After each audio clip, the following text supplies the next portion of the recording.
नमस्कार प्रिय दर्शकों, तो उपस्थित हुए हैं दिन भर की प्रमुख खबरों के साथ। तो इससे पहले खबरों का अध्ययन विस्तृत रूप से करें, निवेदन रहेगा कृपया चैनल को जरूर सब्सक्राइब करें। तो पेश है आज दिन भर की प्रमुख खबरें। हिमाचल में 15 अगस्त को लेकर पुलिस ने बढ़ाई चौकसी, सीमाओं पर अतिरिक्त पुलिस बल तैनात। स्वतंत्रता दिवस को लेकर पुलिस विभाग ने हिमाचल की सीमाओं पर अतिरिक्त पुलिस बल तैनात कर दिया है। मुख्यमंत्री सुखविंदर सिंह सुक्खू कांगड़ा के देहरा विधानसभा क्षेत्र में झंडा फहराएंगे। पुलिस ने कांगड़ा जिले को सील कर दिया है। बाहरी राज्यों की हिमाचल के साथ लगती सीमाओं और जिला के बैरियर पर चौकसी बढ़ाई गई है। प्रदेश के प्रवेश द्वारों पर गाड़ियों को जांच के बाद ही प्रवेश करने दिया जा रहा है। हिमाचल में आने जाने वालों पर पुलिस की नजरें हैं। मुख्यमंत्री सुखविंदर सिंह सुक्खू को झंडा फहराने से रोकने के लिए अलगाववादी संगठन के प्रमुख गुरुपंत पन्नू ने धमकी दी है। सीएम सुक्खू बोले, पर्यटन को बढ़ावा देने के लिए 696.47 करोड़ से शुरू होंगी 11 नई परियोजनाएं। मुख्यमंत्री सुखविंदर सिंह सुक्खू ने कहा कि प्रदेश में पर्यटन क्षेत्रों को बढ़ावा देने के लिए 696.47 करोड़ रुपए की लागत से 11 परियोजनाएं शुरू की जाएंगी। राज्य सचिवालय में पर्यटन विभाग की बैठक की अध्यक्षता करते हुए मुख्यमंत्री ने कहा कि इन सभी 11 परियोजनाओं के लिए निविदाएं आमंत्रित कर ली गई हैं। इन परियोजनाओं का मुख्य उद्देश्य राज्य में पर्यटकों की आमद को बढ़ावा देना है। मुख्यमंत्री ने कहा कि पर्यटन राज्य की अर्थव्यवस्था का प्रमुख क्षेत्र है, जो प्रत्यक्ष या अप्रत्यक्ष रूप से हजारों परिवारों को आर्थिक संबल प्रदान करता है। ऐसे में राज्य में समग्र पर्यटन अनुभव को बढ़ाना और नए बुनियादी ढांचे का निर्माण करना आवश्यक है। धर्मशाला में 161.91 करोड़ रुपए की लागत से कन्वेंशन सेंटर का निर्माण किया जा रहा है। पालमपुर और नगरोटा बगवा में सौंदर्यीकरण कार्य 95.50 करोड़ रुपए की लागत से किया जाएगा। भूस्खलन से राज्य में 75 सड़कें बाधित, 105 जलापूर्ति स्कीमें ठप, जाने मौसम पूर्वानुमान। हिमाचल प्रदेश में बारिश से जगह जगह भूस्खलन के चलते 2 नेशनल हाईवे पर 75 सड़कें यातायात के लिए बाधित है। राज्य में बुधवार यानी आज शाम तक 19 बिजली ट्रांसफार्मर भी ठप थे। इसके अतिरिक्त 105 जलापूर्ति योजनाएं भी प्रभावित हैं।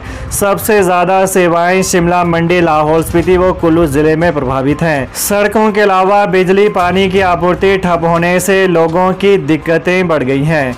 दूसरी तरफ मौसम विज्ञान केंद्र शिमला की ओर से राज्य के कुछ भागों में आज से 18 अगस्त तक भारी बारिश का येलो अलर्ट जारी किया गया है। प्रदेश में 20 अगस्त तक मौसम खराब बना रहने की संभावना है।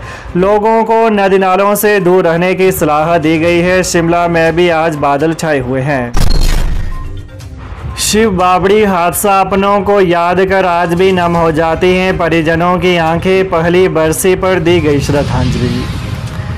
समर हिल के शिव बावड़ी में 1 साल पहले 14 अगस्त को हुए हादसे को याद कर आज भी अपनों को खो देने वाले परिजनों की आंखें नम हो जाती हैं। भूस्खलन के कारण 2 सड़कें और रेलवे ट्रैक का मलबा शिव बावड़ी मंदिर पर आ गिरा था। मलबे के नीचे 20 लोग हमेशा के लिए दब गए थे।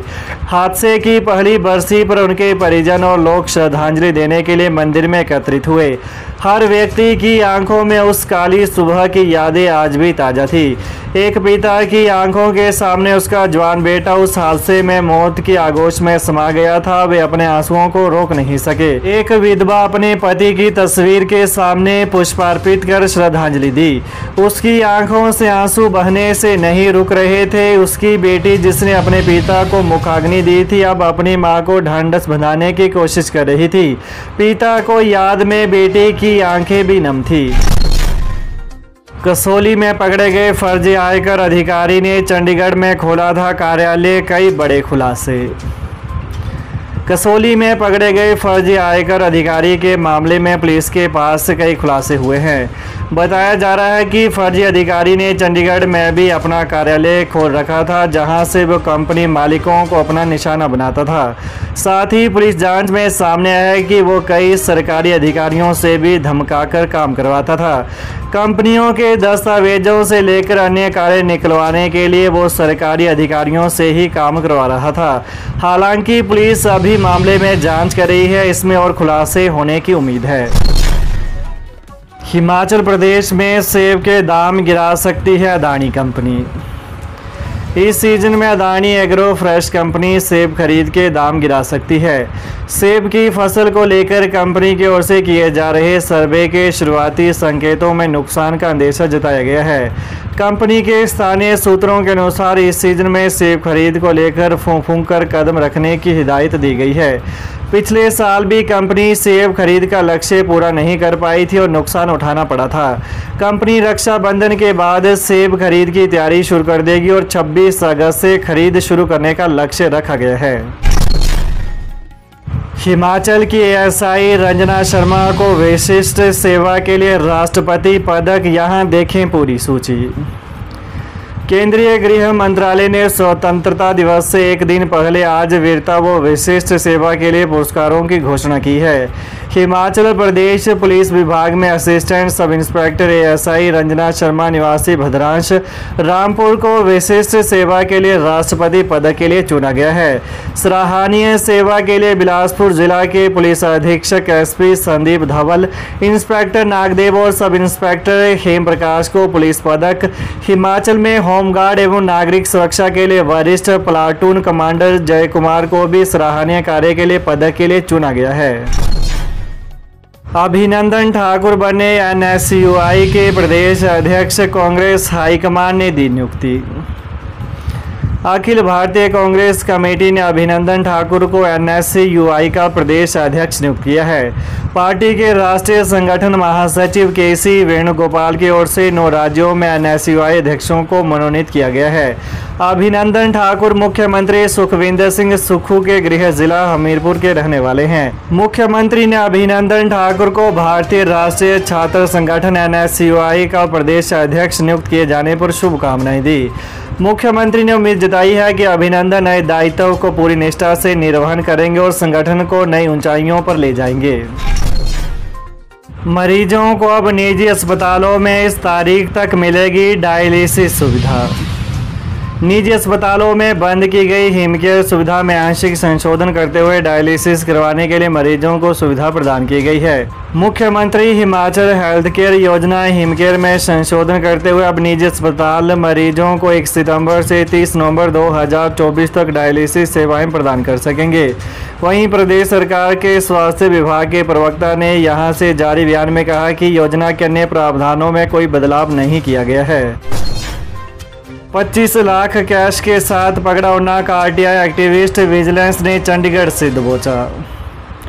आरटीआई की आड़ में क्रशर मालिकों को धमकाने तथा उनसे उगाही करने के मामले में एक आरटीआई एक्टिविस्ट को हिमाचल प्रदेश विजिलेंस एवं एंटी करप्शन ब्यूरो ने 25 लाख रुपए की राशि के साथ रंगे हाथों पकड़ा है।